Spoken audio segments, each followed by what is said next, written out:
Hey everybody, welcome to Love and Relo, the voice of the relocation industry. I am your host, Ben Cross, and we have a wonderful Tuesday program for you today, June 16th.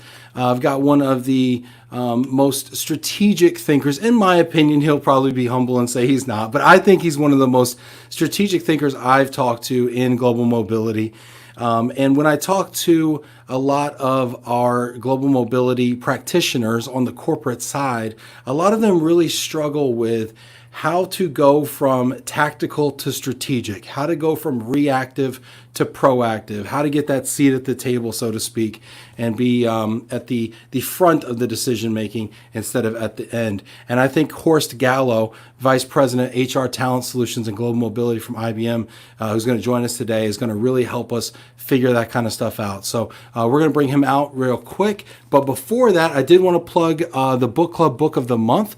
I wanted to ask you all to join me in reading this book. The book is called White Fragility, Why It's So Hard for White People to Talk About Racism. And if you cringed when I read that title, this book is for you, because this is a very tough topic. It is a very timely topic, and it is a very necessary topic, in my opinion. So if you want to order this book and read it with us this month, you can order it from my friend Janet Webster Jones, who owns Source Booksellers in Detroit. Her phone number is below. The email address is below as well. Currently, this book was sold out on Amazon as the #1 book in the country, which is kind of a nice thing, but it is hard to find. So if you want to join us in reading this book right now, we will do a book club book review on this book July 2nd, and I'm also looking for folks to come on and talk about this book and discuss it with us. We've got a couple of interested people. Very excited to hear some candid conversations around this stuff. It's not comfortable, y'all, but we're going to have these conversations because it's going to make us better people. So anyway, without further ado, and this is where I always mess up, because I always try to put this book back and then it falls over, and that's not a good look. So anyway, I'm going to bring out our friend Horst Gallo. Welcome to the program, Horst. How are you doing? Hey, Ben. Thanks for having me. And I'm not sure if I can live up to the expectation what you're setting there with the introduction, but I hope so. My job is to set incredibly high expectations, and then we just try to get there together. And usually if we don't get there, it's my fault. So I take full responsibility for the next 30 minutes and what transpires today. So Horst, you are off the hook. You get your participation trophy today. You showed up, and now it's my job to draw the story out of you. So thank you, Horst, for being here. I really appreciate it. Where in the world are you right now, Horst? I'm relatively close. I'm in Connecticut. So I've moved here, what's that now, 3 years ago or so? Because you were just talking about my accent. So yes, I've moved here 3 years ago from China, and I'm now getting back to having blue sky every day and actually loving it. So before Connecticut, you were in China, and then how long were you in China? So overall, I've had a lot of international kind of opportunities actually over my time. I'm now 20 years with IBM. I've moved 8 times, 7 different countries. I was in China twice, in total 6 years, and I would go back tomorrow because it's probably one of the best places in the world to be. Wow, that's incredible. That's such a great perspective too, because I think, here we are in the U.S., and I was born and raised in the U.S., not too far from you, actually, White Plains, New York. And so, our monks down the street, but that's not always the outlook that we have about China, right, in this country. So, what is it about China that you believe is so great and you would go back to live there? What is so great? I think you have to ask it in a different way, what is not great? Because what is not great is probably the pollution. That's really one of the things actually which made it very, very difficult for us. I have 2 small kids. My sons are 9 and 11 now, and they've lived there, of course, for most of their life, and that was difficult at the end. But overall, China is the fastest growing place. Anything actually what you can do, you do it at scale. It's not like, I always make this joke, when you go to New York or so, you see the city bikes standing around, and there's maybe in a place, 10 or so of them. But when I walked out of my house back in Beijing, there was probably like thousands of bikes from 3 or 4 different companies actually out there. That's the scale. Right. The difference is actually what you have there. And this is just one of the examples what you have. That's so interesting because, you're right. City Bikes, which Citibank did this program with the city of New York to put these bikes out there. And it's kind of, it was like a pilot program, and it still feels kind of like a pilot program, right? Yes. But to your point, over in China and Beijing, there's thousands of bikes. I go to the Google complex out in Mountain View, California as well, and there's these multicolored bikes everywhere, and you do feel like, hey, we're not with the times yet on this kind of stuff. Yes, absolutely. And of course, I mean, if you like technology as an example, China is a great place. I mean, I think in my time there, I've not used money for very seldomly, because I, of course, only walked around with my cell phone, and I've used WeChat and WeChat Pay, even on the little stands actually out there where you can buy CDs or so, you can actually use WeChat, and it's just incredible, a place overall, and that forward-looking culture. So no cash currency, it's just all electronic currency.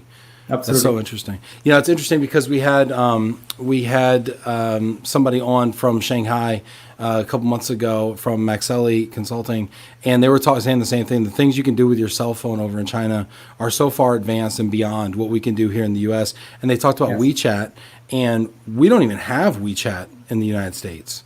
But it's like a platform, kind of like a Facebook, would you say? And from that, you can do so much. I mean, what would you compare it to? So it's actually not only a Facebook. It's a Facebook, a WhatsApp, a Twitter, all of that combined, plus, of course, all of the other kind of applications what you have, like the payment function, ordering, buying tickets, buying trips, anything actually combined around that. And, of course, playing games, because I think that's the biggest pay generator actually for Tencent, the company who actually produced that.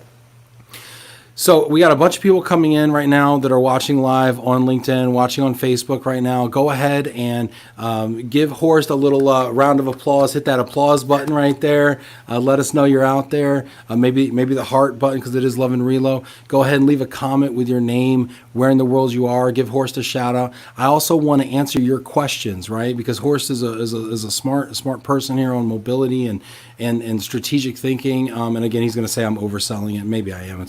I'm in the media. It's what we do, right? We're hype people. But anyway, go ahead and ask a question. We're going to answer those questions again. And let's see who's checking in here. My dad is checking in. All right. Dan Cross here in T-Town. All right. Simon Johns from the UK checking in. Hey, Simon. Good to see you. Jamie Massler. Hi, Ben and Horst. Cheers from very sunny Mississippi. Jamie with the weather. Always checking in. Molly Feldman from Jacksonville. Robert Mazel from New York City. Giving us some shout outs. Lisa Ross from San Diego. Casey Gale from San Diego. PC Housing. Deborah Burton, Kansas City. I always like to give people shout outs when they stop by. Horst. Francine Dresty. Lynn Ripley. Hello from sunny Houston. CWS Corporate Housing. Can't wait to read the book. Sign me up for your book club, Ben. All right, Janet, if you're watching, let's put Lynn Ripley down for the book club. It's going to be a tough one, Lynn. I admire your courage. Drew Phillips, good afternoon, gentlemen. Drew Phillips with Sterling Lexicon from sunny California. Kelly Guran, hi, Horst and Ben. Hope you guys are doing well. I'm in beautiful Phoenix, Arizona, and it's only going to be 104 degrees today. What's the weather like there in Connecticut, Horst? Beautiful. It's actually the right kind of time, just before summer, when it gets too hot for me. It's beautiful at the moment. Mena checking in from Dubai, where it's probably also 104 degrees right now. Lynn Greenberg. Hello, Horst Gallo from Pivot App in New York. Awesome. Sylvia Rivas. Hello from Medellin, Colombia. Hey, I love when the South Americans check in. That's great. We are going to have a LATAM week as well coming up in the next few weeks, so stay tuned for that, Sylvia. Let's see here. Galia Peretz. Hello from New Jersey. Horst Gallo and Ben Cross. Awesome. So, Horst, when we first talked, the thing that really stood out to me was when we talked about strategic focus of mobility programs. And I think that there's a lot of folks who might be watching this who, maybe they serve in corporate mobility functions and they're practitioners at their organization. They're the global mobility manager, or they're the relocation manager or whatever, immigration manager. And they're like handed the work, and they're like, here's a new initiation, here's a new transferee, and let's get them from A to B and, get a good score, right? But how do mobility programs who aspire to be more, what are some of the possibilities? What have you seen out there? What can they do? Yeah, I think a lot of companies actually at the moment are looking for this more strategic aspect around it. And I think especially with Corona, a lot of things actually are going down, numbers are going down, the focus on productivity and cost is probably increasing around that. But I think the conversations what I had in the last year and a half or so with my colleagues was really about how I can shift from being a delivery function, moving a person from point A to point B, towards being more part of a strategic talent management organization of a company. And I think it's very difficult because, of course, historically, mobility has been a very inward kind of organization. Very people go there and they stay there forever, and they're not necessarily connected actually with the broader teams, even actually in a company around that.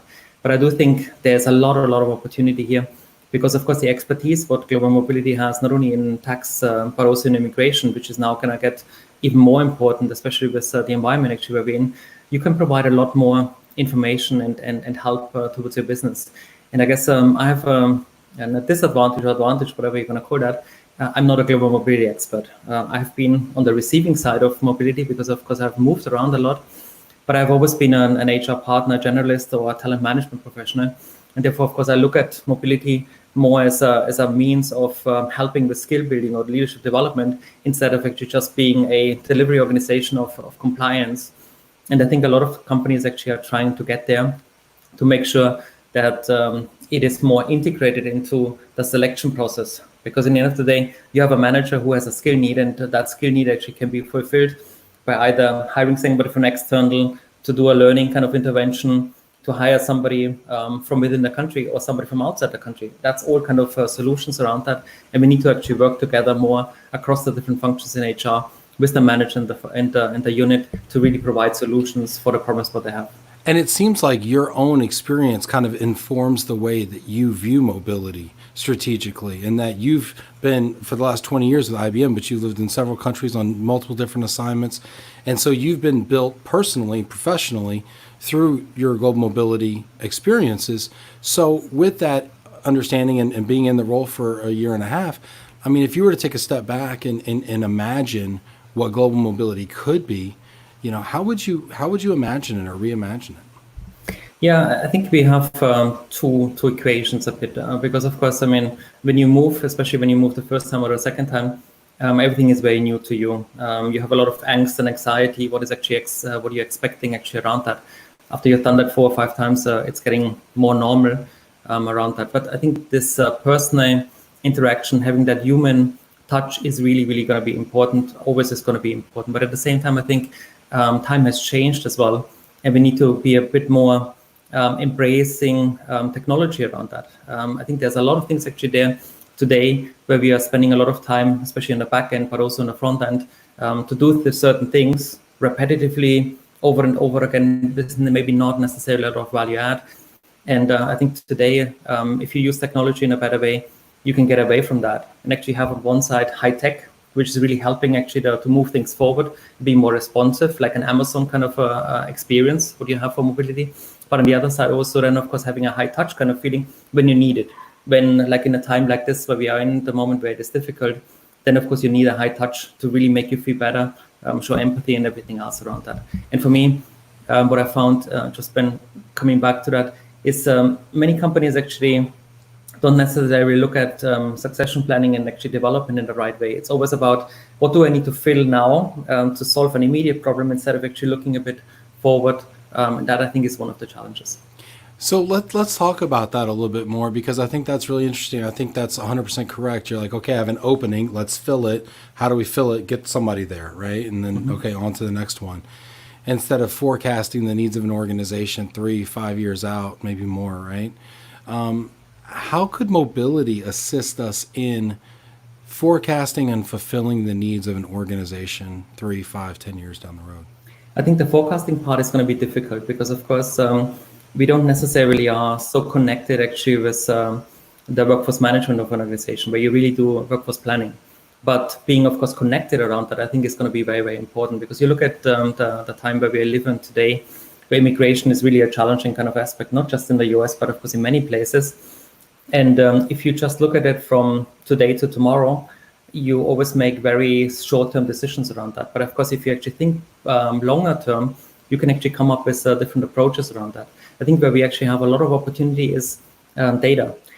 We have so much data from immigration, from the tax side, from all of the other kind of aspects around that. And today we are not necessarily mining that. We have a project actually going on where we're trying to pull all of the information actually together, combine that with the rest of HR, the HR data, the people data. So we have what we call workforce 360 kind of approach. And then we can look at that and actually say, look, can we look at the data aspect and saying, when you have an opening in China, as an example, what are kind of the background of a person who is normally going to be successful? Because of course you have had that actually in the past a lot. And when you actually use data, you can be a lot more predictive with the information actually what you have, and you can work together with succession planning or with talent management in order to give them information to pick people instead of actually sitting back and saying, okay, I need to send that person and now execute around that. I think that's one of the challenges what we have. I think what you're saying is great, and I think everybody would love to use predictive analytics to improve assignment success rates, right? I mean, that makes tons of sense, and everybody wants that result.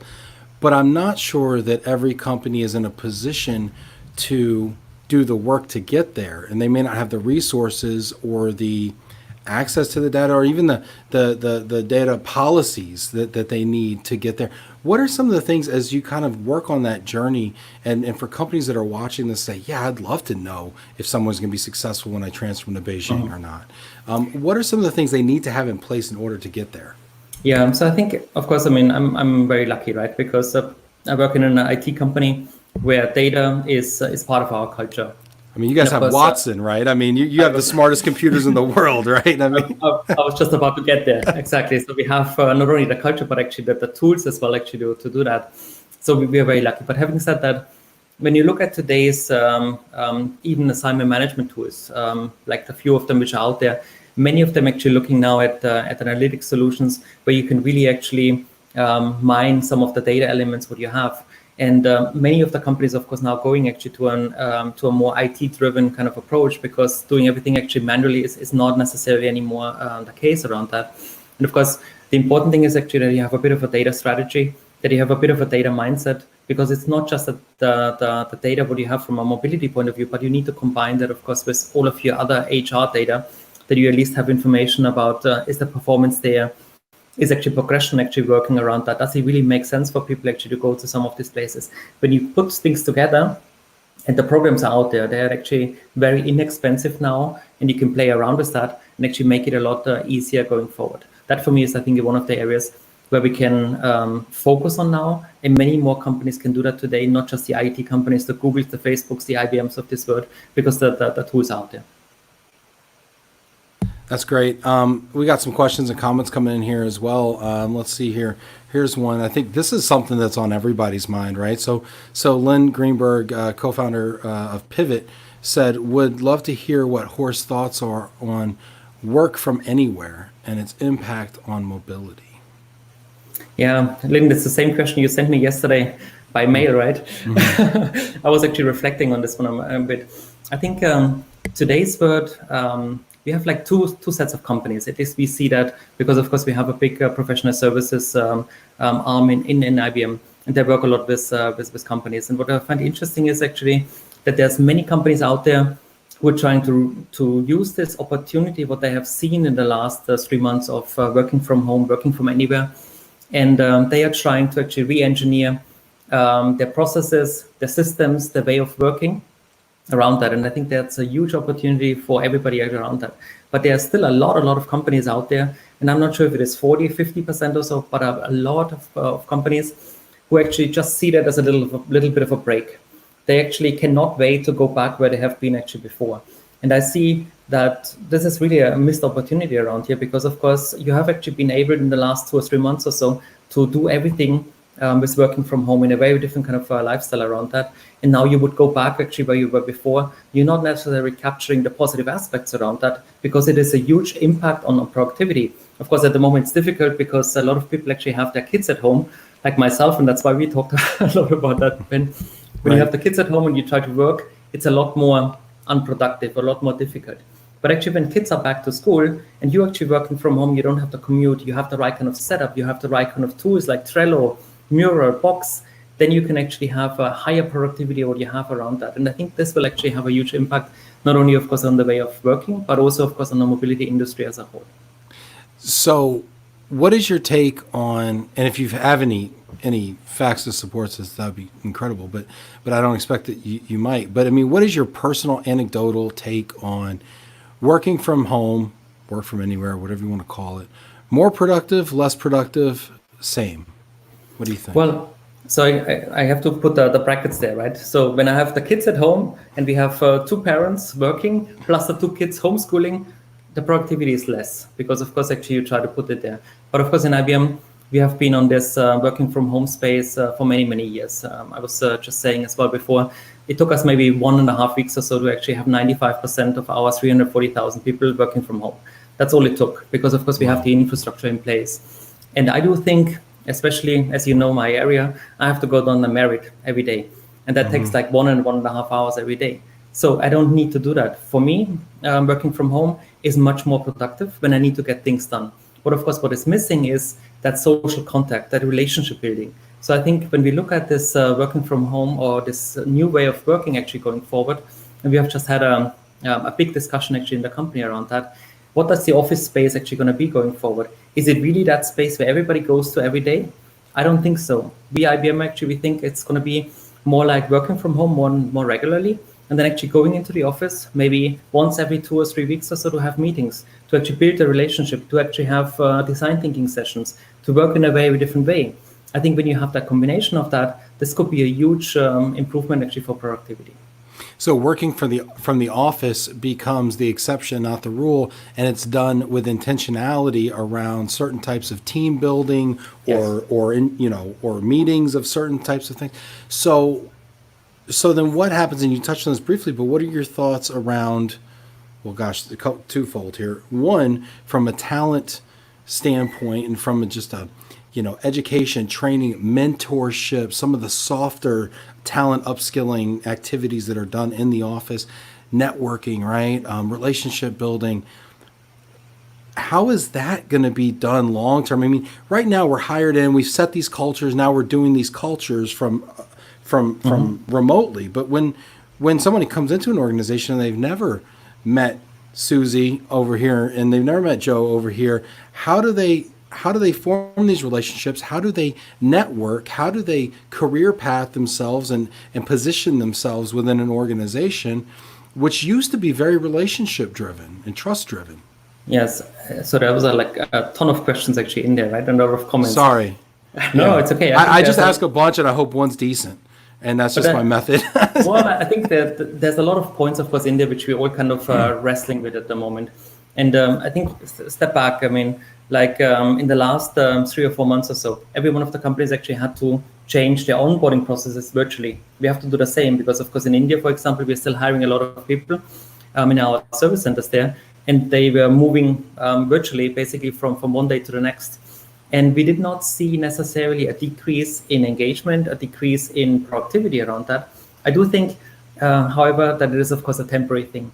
I think going forward, we have to be very, very intentional.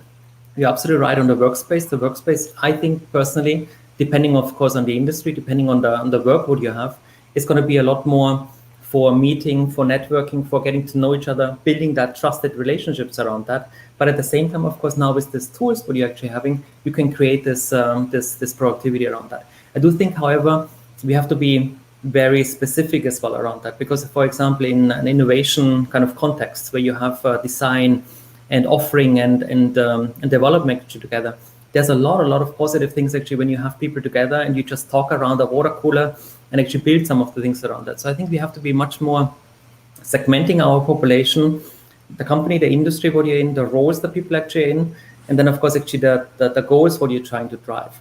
And this intentional part, combining, like I was saying before, high tech, this environment for productivity, plus at the same time, of course, actually having high touch, where you can really build a relationship, where you can really create that trusted part around that is going to be really, really important going forward. I love it. Let's see here. We got some comments. Janet's got her down for the book club. Very nice.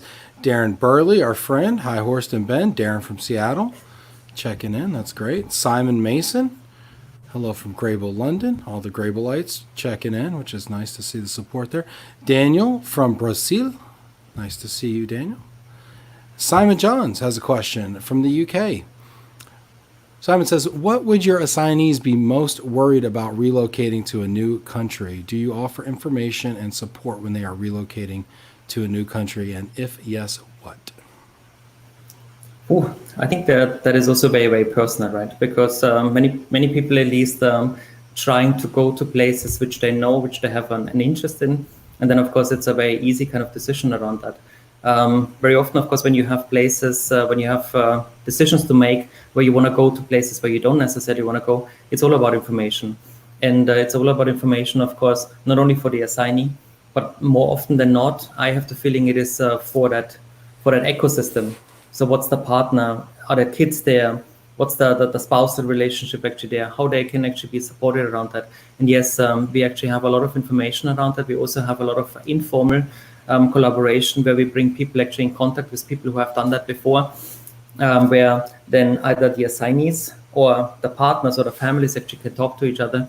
And that normally helps a lot more because if you just have a conversation with somebody who is not been through that experience, it is a very, very different kind of experience around that. So do you actually curate groups of IBMers who talk? No, not so much curating. And Lynn actually was before asking, because I think her business actually is trying to do something like that. We do it more informally, where we really try to actually create this networking, bring people together and actually have them talk to each other. We have experimented actually with networking groups before, but it is a huge effort to actually get into that space because it is ever changing. And what I found, at least over my 8 moves or so, this networks are already in place. They are done already, and you just need to actually tap into the group, and they will actually take it from there with that network, and it works a lot better than actually anything what a company actually can do. Got it. Interesting. And let's see here. We got some more questions and comments here. Hosea Botley. Hello, guys from Seattle. Awesome. Let's see. Lynn has a comment here. Third parties can help with the data. Pivot Enterprise can provide companies, RMC, DSPs, the high-level data on employee well-being and what employees are asking for to drive business decisions. Okay, that's what you were talking about, Horst. Yes. And William Keating, konnichiwa, from sunny South Florida. Hey, Will. Good to see you. Brent Warner, Ben Cross, great vest and shirt. Thanks, Brent. Brent's a friend. Appreciate you.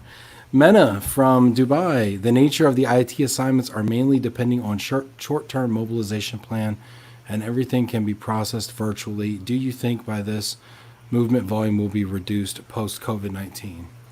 Yes. So especially in the IT environment where we have professional services. So I think I think personally the assignment volumes will be reduced. But as I said before, I find it very interesting when actually I talk to our consulting business that many clients actually are out there and they see it really as a pause and they want to actually have people come to the office as soon as possible again. And I always find that very funny because we always struggle with bringing our own people actually back to the office in a secure and safe manner. And now they're talking about bringing a third party actually in from a different country. I'm not sure how much that works, but I do think many of the forward-thinking companies actually are embracing cloud AI in digitalization actually in a much better way than they have done before. We see that at least in our business that actually the acceleration is really happening. And of course, for forward-thinking companies, that's what they're going to do. For other companies, of course, they will go back to the same kind of space where they were. And unfortunately, not necessarily actually taking advantage of productivity gains they could get. So do you envision a time after 2020 where the global mobility volumes, let's say the permanent transfers, permanent relocations, permanent assignments, non-temporary, ever come back to the pre-2020 volumes? Oh, that's a very difficult question because I think it's so far out. I do think that half the people that are watching this right now are going to quit their jobs based on this answer. So I just want you to really think about this. Well, that's good. I think then, of course, I think it's going to increase significantly, and we have a lot more career opportunities going forward. Send a resume to Horst. He'll get you placed. No, but exactly. I mean, I know it's a tough question, and I know it's like nobody.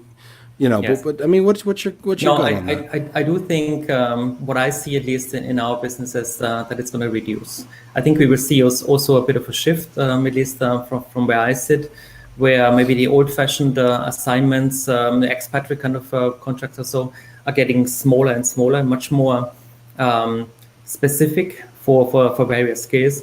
But I think one-way relocations or host-based plans or so, what many companies actually implementing, actually getting more. We see that actually today even, that of course a lot of assignments actually are transformed into these kind of areas. But I personally don't think that in the next 2 or 3 years or so, we will get back to the same levels where we were here today. It will depend, of course, coming back to this professional services kind of environment, as well a bit on what is the immigration kind of landscape going to look like in different countries, because of course a lot of the assignments actually are driven by that short-term client delivery projects, what the colleague actually was talking about before. And I do think there's going to be a lot of transformation happening in that space. Now, Horst, I know you're a super busy guy. We got a few more questions here. How are we doing for time? I can do another 5 minutes. Yes. Okay, another 5 minutes. I'm going to pick one question there. All right, Jack, you get to be the guy. All right, Jack, here you go. Jack says, how will companies justify paying enormous rents for employees to come to office once a week? Do you see companies downsizing their office locations? Jack Jampel, Mobility Striker Corp. So I definitely see that very clearly. I think that actually started already maybe beginning of the year or so. But I do see, especially when we talk to our clients in the professional services space, many companies are now looking at having a lot bigger workforce actually working from home. You also saw that, I think, with Facebook, Twitter, they were making actually big announcement around that. And I see that overall, even companies like IBM, you're trying to consolidate some of the spaces, and the spaces are not going to be more like we are seeing it today, office farms where you go in there every day, you actually customize your desk. I think it's much more collaborative spaces where you have a nice kind of area which you can go to, have meetings, have agile space where you can really then get things done on a regular basis. But it's not going to be the meeting space what I see, unless of course it is an industry or a client where personal contact to client, like a bank or so, is necessary. That of course will change still a bit, but it's still going to be in a very different environment around that. Well, Horst, this has been a lot of fun, and I know we're pressed here for time, but I wanted to thank you so much for coming on. I also want to give you the opportunity to kind of have the last word, and just if there's anything that you wanted to share, either from a piece of advice standpoint for anybody that's watching out there, or anything else you wanted to say. Piece of advice, I guess. First of all, I think if you want to be in the right kind of space, you need to dress like Ben, not like me, because you definitely look a lot more serious actually than it is. But no, all joking aside, I think this environment is actually a great environment, and of course, if you like transformation and new things and change, this is a perfect place to be. I think the global mobility industry will change a lot, and of course, the one thing what I always say to myself, to my team, to our team, is really about constant learning. Everything is going to change. And of course, if you actually have the mindset, the growth mindset to learn every day, you're going to be in a very, very good spot, because it is a fantastic industry and a fantastic environment. I love it. So take Horst's advice and keep learning every day and stay malleable and adaptable. And dress like Ben. And dress like me. It's ironic here because you're the serious individual, and I just dress nice. But no, Horst, I really thank you so much, and shout out to Kerwin Guillermo who connected the two of us. I appreciate him so much. Thank you so much to Janet Turner, our producer today. Thank you so much for you, and to all the folks who are tuning in. People are like, what? It's 30 minutes? I was just getting a cup of coffee and sitting down. Yeah, no, we got to, sometimes we book A-listers here, okay? And we got to just be sensitive. But thank you, everybody, for tuning in. Tune in tomorrow. Aaron Flores from Victory Relo will be here tomorrow. And then we were looking at diversity inclusion from the RMC perspective on Thursday with a panel discussion about that. So lots of really great stuff, and as well the YP40 panel on Friday. So go ahead and give Horst a round of applause. Hit that applause button. Hit the heart button. Thank you so much, everybody. And if you haven't had a chance to buy the book, White Fragility, buy it, get uncomfortable, and get smart. There you go. What are you going to do? Live TV. Hey, thanks, everybody. This has been Love and Relo. I really appreciate you. Thanks again, Horst. Thanks for having me. Take care. Take care.